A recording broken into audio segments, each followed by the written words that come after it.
ng Pinoy mas malaki ginastos sa pagkain sa huling 3 buwan. Umaaray na sa mataas na presyo ng pagkain ng halos buong populasyon ng Pilipinas matapos mapuna ang bigas bilang may pinakamalaking inilobo sa nakaraang ilang buwan, ayon sa pinakamahuling Pulse Asia Survey.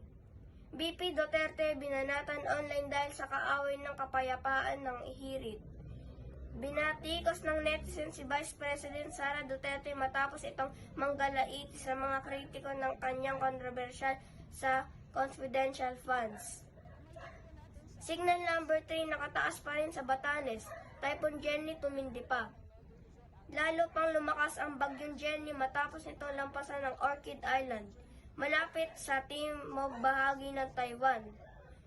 Ayon sa pinakahuling ulat ng Pag-asa, namataan ang sentro ng bagyo 140 kilometers hilagang kanluran ng Itboyat, Batanes, bandang 4 a.m. ngayong Biyernes. Tinatayang hihina ang typhoon oras na magkaroon ng land interaction sa pagtuwid nito sa mababatong bahagi ng southern Taiwan.